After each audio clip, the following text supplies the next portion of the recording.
Feel free to take notes on this part. It should be fairly straightforward, but there's some little tips that I'm going to show you that might help out a ton. Okay, so when I start, when I'm in Illustrator, there's a couple different things you can do, but you can just go File, New. When this comes up, you want to make sure that you're titling it appropriately. Again, like we did in Graphic Design 1, I still recommend that you use your last name first, and then I will title this Papel Picado. For your size, going to inches. I like it being like a piece of paper, right? And as we should know, pieces of paper are 8.5 by 11 inches.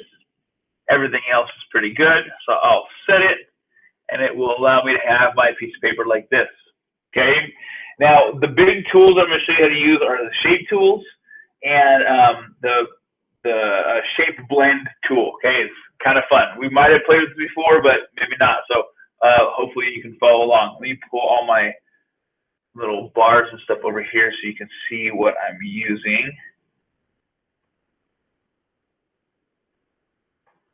Okay, I think that's all wrong. Okay, so I'm going to start off, and I'm going to use my shapes, and I'm going to go like this. There it is. And I'm going to choose the color that I want for my paper. I was going to ask a question, but you should use a color that you think represents you, okay? That you feel represents your personality. So I would choose to use something specific. So I'll go with, I don't know, I'll go with like a lighter blue.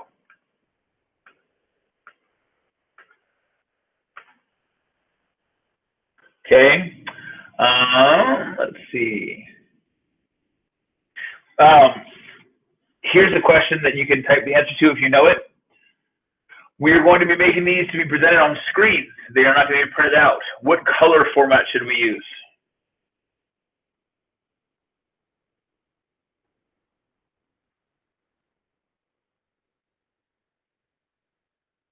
See who can win this question.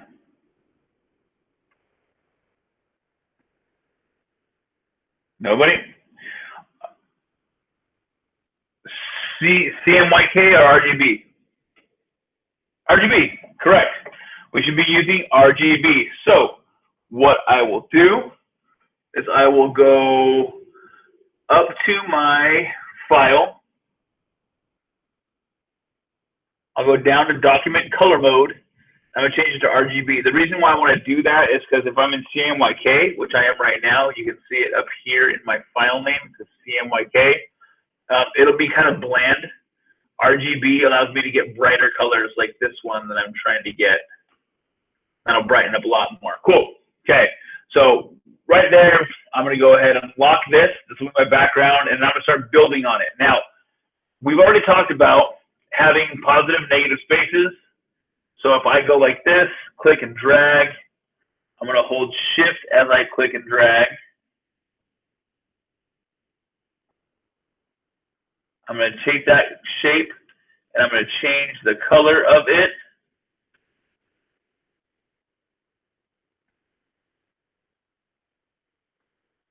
Okay. It's going to be kind of a pain to go copy and paste over and over and over and over again. Okay. So what I'm going to do is I'm going to hold Alt, I'm going to click, and I'm going to drag. Remember, clicking Alt helps us copy, right? If I go hold Alt right here, I can click and drag, I can click and drag, I can make a whole bunch of them. So I'll hold Alt, I'll click and drag, and then I'll also hold Shift. And Shift will allow me to drag on a straight line or at a perfect angle, 45-degree angle, okay? So I'll go all the way over to here. I'll fit it fairly nicely like that. And now I'm going to use what's called the shape blend tool. So I have my two shapes right here. My shape blend tool is right here. It's next to my eyedropper underneath my gradient tool. looks like a whole bunch of shapes. I'm going to click on my first shape. I'm going to click on my next shape. You see what it does is it'll make a blend of the shapes all the way across. Now, if I double click on this, I can adjust this. So right now it's set to smooth color. I'm going to go to specified steps. 17 means there are 17 squares in between these first two squares that I did. So if I take this and go to, let's say, 15, it'll go like that. Or I can go to 14.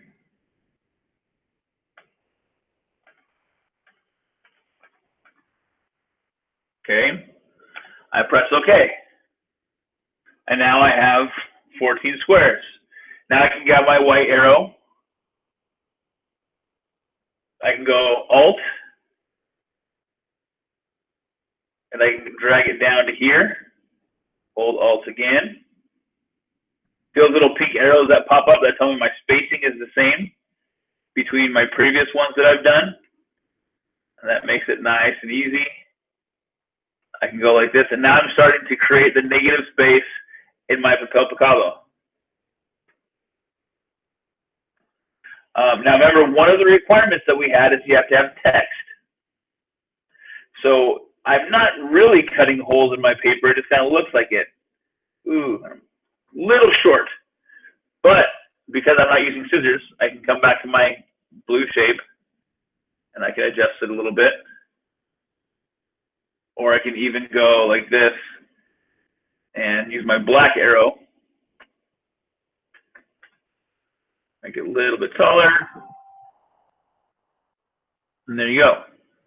I can also, if I would like to, select all my white shapes with my black arrow. I'll hold Alt and I can drag it in. So I can adjust this still after I've made it. And I want to, so I'll go like this, get a little bit of a thicker border. Cool. Now I'm good to go. Now when I add things on top, it's really important that I have them be that same blue. So if I go like this, type, I'm going to make a new layer. This is my third layer now. I have my blue layer. I have my white negative space layer. Here's my third layer. I'm going to go like this. I'm going to type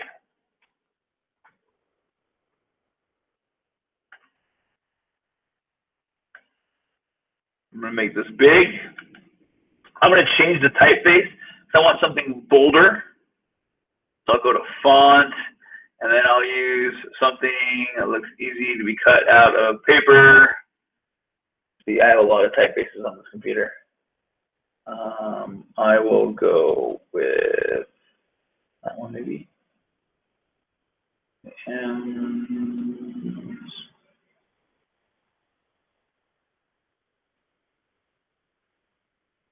No, it's too whimsical. I usually just default with impact.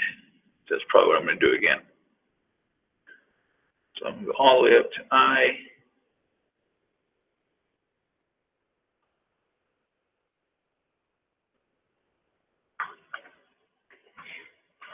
I'll stretch this out a little bit too.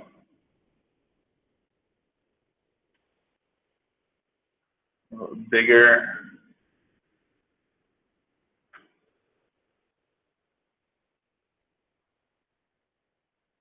And remember, we're still going off of our original design that we have drawn out.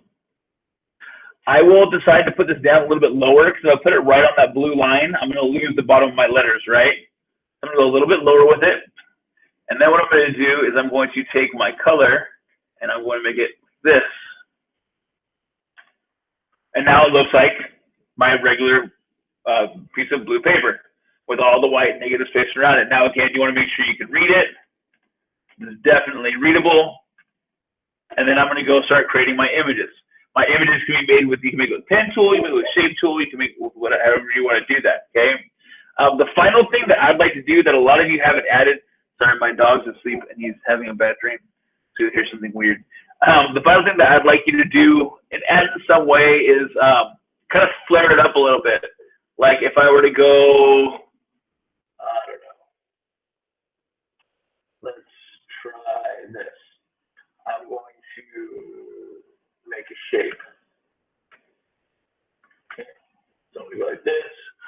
my ellipse. Go one shape right here. I'm going to make another shape right next to it. I'm going to make a rectangle around that shape.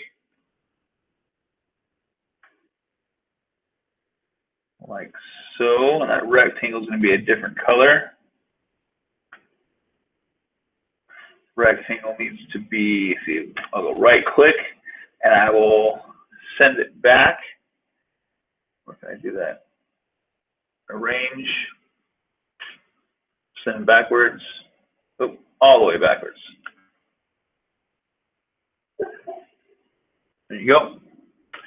I'm now going to take the two of these, think back to cutting out things in graphic design 1 using my Pathfinder, just down here.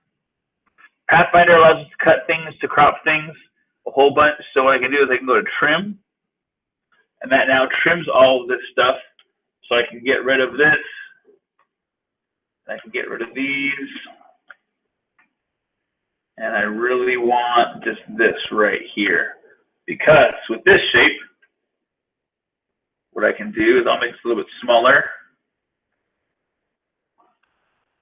I'll put this up here. See what I'm doing now? I'll take this, I'll hold Alt, click and drag it all the way down here. I will make both of these white.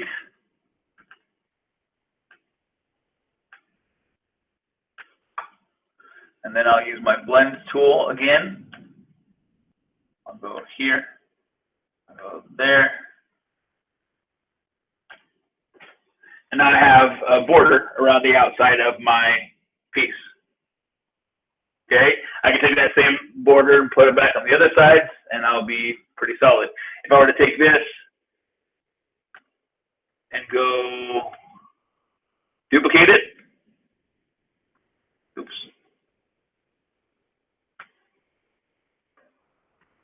I'll pull this down to here.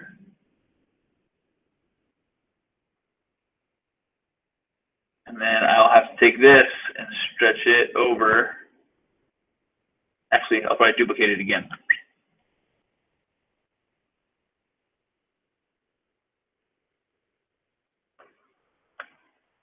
Like that. Okay? So, with that being said, that's what we're going to start working with. As soon as we're finished with this, I don't want you to load the Illustrator file. What you're going to do when you're done, and I'm expecting this to take a couple days, do not feel that you have to do squares in the background. Personally, squares are done because it's really simple and you can cut it out really easily. But since we're not cutting anything out, do something fun. Like if you're going to do a skull, maybe do all those are white skulls in the background, right? It doesn't have to be actually applicable. This needs to have the same look and the feel. So be sure to play with that a little bit more and be creative. Don't turn in like the least amount of creativity possible. Remember, this is graphic design 2, so we're trying to step it up a little bit now, okay? When it's done, we're going to go File, Save As, and then I'm going to export it as a PDF. I'm going to save it as a PDF. And that PDF is what we'll have that we turned in, that we end up turning in, okay, to our file. So with that being said, are there any questions you guys have on the stuff that I just covered? Cool. All right, folks, that's all we got. Go ahead and jump off, and I will see you all tomorrow.